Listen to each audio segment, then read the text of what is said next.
overwhelmed. I am truly, truly overwhelmed. But you know, folks, and you have all heard me say this at one point or another in this campaign, I have always believed that the people of Alabama had more in common than to divide us. U.S. Democrats celebrating a rare victory in a staunchly Republican state. Alabama hasn't voted a Democrat into the Senate in 25 years. Winning a seat here is as symbolic as it is strategic, if not downright unusual. Then again, the Senate race has been anything but typical. The campaign of Republican candidate Roy Moore was marred by allegations he sexually abused underage girls. That he was going to rape me. He denies those allegations, and now he refuses to concede defeat. In this race, we have not received the final count to include military and provisional ballots. This has been a very close race, and we are awaiting certification by the Secretary of State. While other top Republicans denounced him and took cover, President Trump doubled down.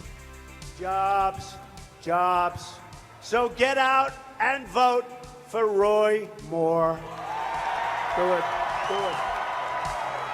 Trump has since congratulated Doug Jones in a tweet, and he's also claimed he knew all along that Moore didn't stand a chance. Regardless, Moore's loss is being seen as a major blow to the president. Strategists are scanning the election results to understand how it happened. Democrats squeaked to victory by a margin of just 1.5 percentage points. Alabama's deep racial divide weighed heavily in the results.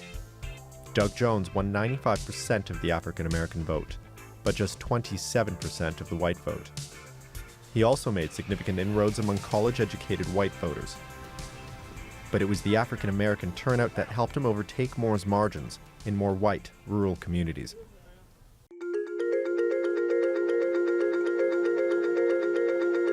A lot of Republicans feel differently. They're very happy with the way it turned out.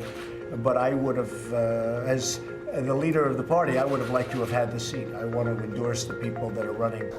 The results of this election have triggered a political earthquake, with shockwaves reaching all the way to the White House.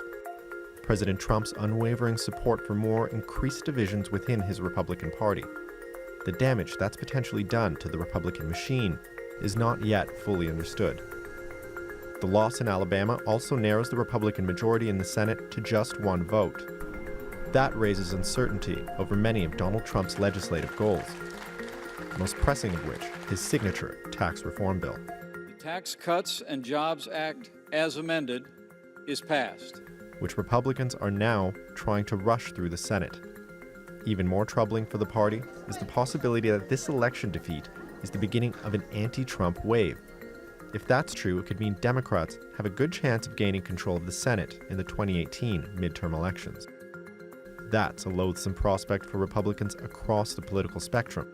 So for now, many will likely prefer to agree with their president that this was just a case of a flawed candidate, and not a stunning rebuke of Republican policy and the Trump White House. Basil Rahan, The Newsmakers.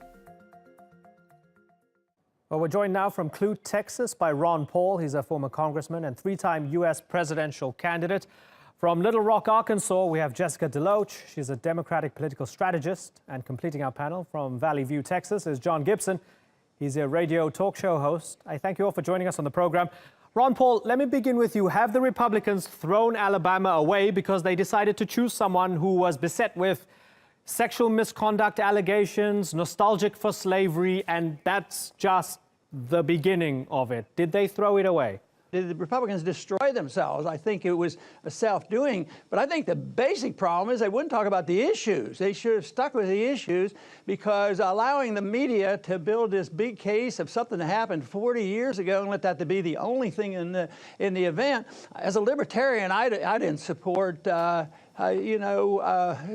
Roy, and I think the problem is that both candidates aren't libertarians. So that is my biggest beef, and they don't deal with that. Okay, let's bring in Jessica DeLoach. Jessica, was it really that much of a win for the Democrats? Because the New York Times, goes, big cities, college towns, and black communities gave it to Doug Jones, right? And people are seeing it as a sea change. They're looking at it as a kind of rebellion against Trump.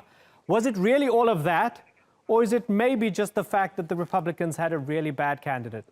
I think it's all of the above of what you've said, because the Democrats should not have won a Senate race in Alabama as it is right now. Alabama is a very, very conservative state. It's a state that President Trump won by 28 points, and the Republican Party managed to run a guy who could lose to a Democrat there. And I think what this tells us is that the Republican Party has been hijacked by extremists who carry extreme rhetoric that finally we've started to find unpalatable by a lot of people in this country. So what you saw in Alabama was a rejection of that extremism. That's not to say that Doug Jones would have an easy time getting reelected to the Senate in the future. It's just that they ran a very bad candidate because for some reason they could not find anyone better in the state of Alabama to run for that seat. John Gibson, we have Michael Blake, the vice chair of the DNC, and a New York State Assemblyman quoted in The Guardian as saying, "We've had in the past 5 weeks 2 black lieutenant governors in New Jersey and Virginia, a black female mayor in Charlotte, a black female mayor in Atlanta, and a win for Doug Jones, who prosecuted Klansmen. How can you not feel validated?" That's how the Democrats are seeing it. Is that accurate? Not really. I mean, look, Doug Jones won because of a 14-year-old girl. Richard Shelby, the much respected Republican senator from Alabama, announced a couple days before the election he could not vote for Roy Moore, urged people to write in a candidate. The write-ins got 1.7% of the vote. Moore lost by 1.5%. It was a close election. Richard Shelby, a Republican, made sure that Roy Moore wouldn't win, and it was all about a 14-year-old girl. The Republicans actually won this election because if Roy Moore had won and gone to the Senate, the Republicans would be tagged as the party of pedophiles. And in a way, they dodged a bullet by making sure that Roy Moore didn't win. Okay, so Jessica, was it all about his time as a DA trolling the shopping malls for teenage girls? No, what this is about is that the Republican Party ever thought it was appropriate to run a sexual predator for office. If anything, the Democrats should be encouraged. People around the country are starting to see a rejection. Okay, so the Democratic Party, what we're starting to see in this country is a rejection of Trump-style politics, politics that's exclusive to Trump, that type of bombast. Look at Roy Moore. Look at what he said about the Constitution, how anything beyond the 10th Amendment is not anything that we need. He has extremist views. Those views have been parroted by Republicans throughout this country who have lost elections and will continue to lose elections because people in this country are tired of it because our country is better than that. We're ready to move forward. So yes, the Democratic Party should be very encouraged, but they also should learn some lessons from this. They managed to mobilize very, very diverse groups of people to show up and make this victory possible. Anyone who thinks that they won't be doing that in states across the nation is foolish. These lessons should be learned across the board, and I'm very proud of the Democratic Party. Okay, and Ron Paul, I know you ran as a Republican, but of course you are a libertarian. You're not a dyed-in-the-wool Republican. Let me ask you about how this might translate nationally. So we see that the belt of predominantly white counties in Alabama that were Trump's biggest backers in the election appeared to be, as the Federalist calls it, the most demoralized. Turnout was down 45% from a year ago among them. 1 year on, are those white Trump supporters experiencing buyer's remorse?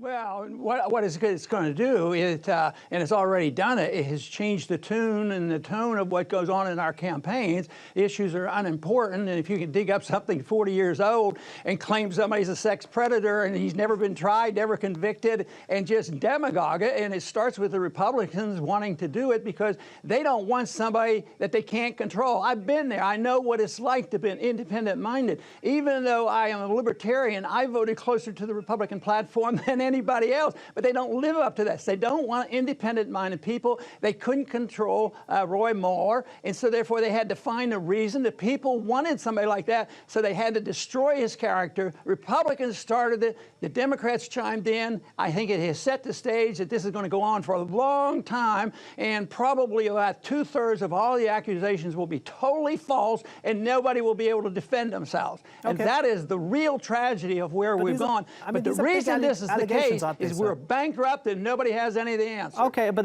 these are huge allegations, right? 8 women who have accused him of sexual misconduct when he was in his 30s. and they were teenage girls, right? It sounds as if you feel as if he's been sort of stitched up in a hatchet job by the media, but these girls were 14, 15, 16 years old at the time.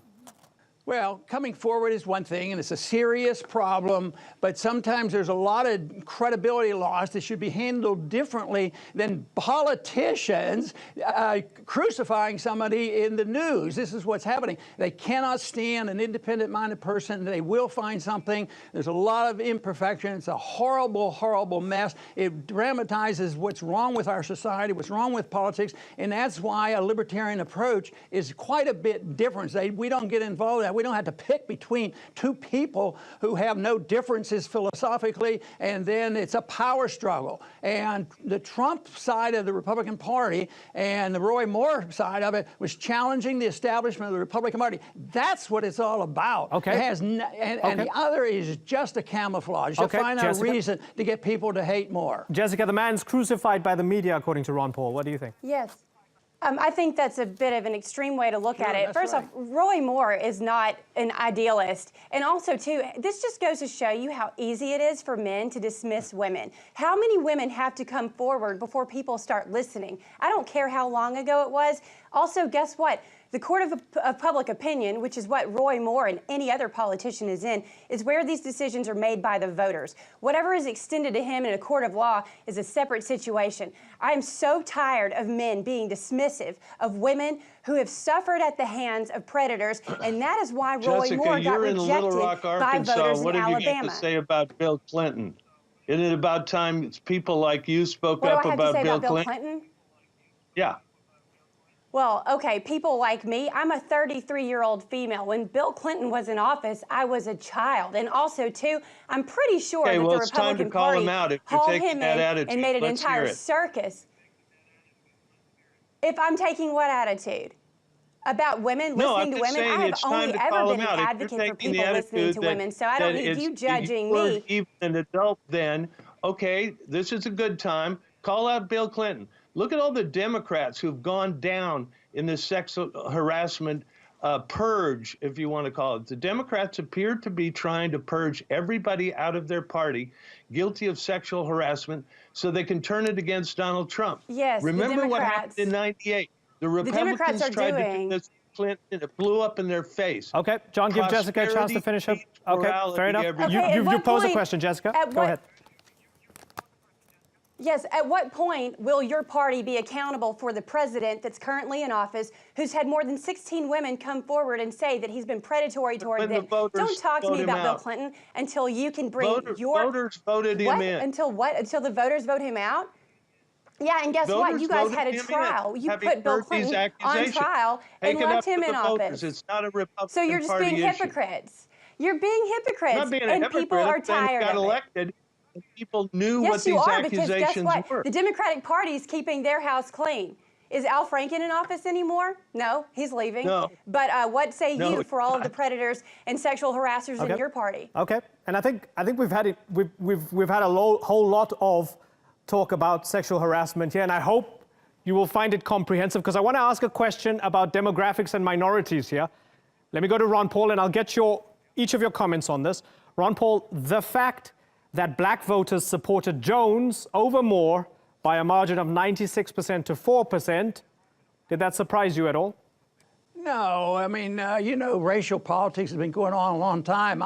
As a libertarian, I don't even like to see the reports. The blacks voted this way and the whites voted this way. Blacks don't all vote with the Democrats, and they probably don't even get counted when they don't. So I don't like that racism attached to the politics. What do they say when the white people vote for a black president? They should be excited about that. But no, that's still evil. The white people are still bad people. So it's a racial thing that goes on, and a libertarian doesn't see people in the form of race and groups. We don't, look and say women's rights and gay rights and all this. We emphasize individual rights. Then you don't get into these squabbles. How are the black people going to vote? If you present the case for liberty, liberty should be beneficial to every individual, no matter what group they belong to. It's irrelevant, and that is the problem. We have this racial politics, and then when governments pass out the loot, then you have to get on to a lobbying group to get some of your money back. Then you allow allow the doesn't it suggest to you military-industrial that maybe complex to control things. Yes, former Congressman, and I apologize for interrupting you. Doesn't it suggest to you that when a man comes out and says America was great back when people treated each other nicely, maybe we had slavery back then, but we treated each other nicely, no black person would ever want to vote for him because he's nostalgic for slavery when people owned other people. There was no individual liberty for black people then, Congressman? Well, that has nothing to do with me because I never supported more. And that makes the point about the racism that goes on. We need to eliminate all that. But everything is racism now. If you're black and a libertarian, you're a monster as far as the Democrats are concerned. They want to control people through race. If you're black, if you're not a Democrat, you're not black. It's insane.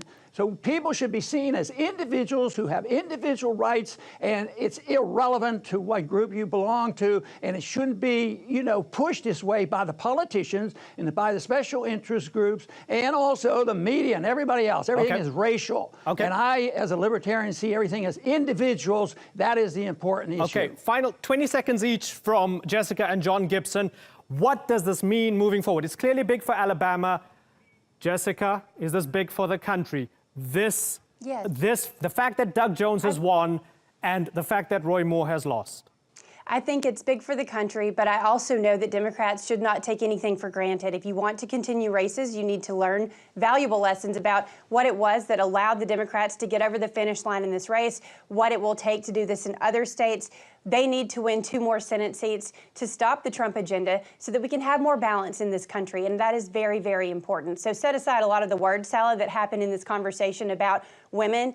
The takeaway here is that it's important that people show up to vote and that they stand up for people that other people wish to disenfranchise. John Gibson, is this an indicator that something is changing? No. Democrats are expecting a wave election. They could get it, but only if the prosperity that has begun under Donald Trump fails. The election will always be about prosperity and the economy, and it will not be about race or sex harassment or morality. If the Democrats want to stand on that high ground, they could find themselves losing. Okay, John Gibson, Ron Paul, and Jessica DeLoach, I thank you all for joining us here on the Newsmakers.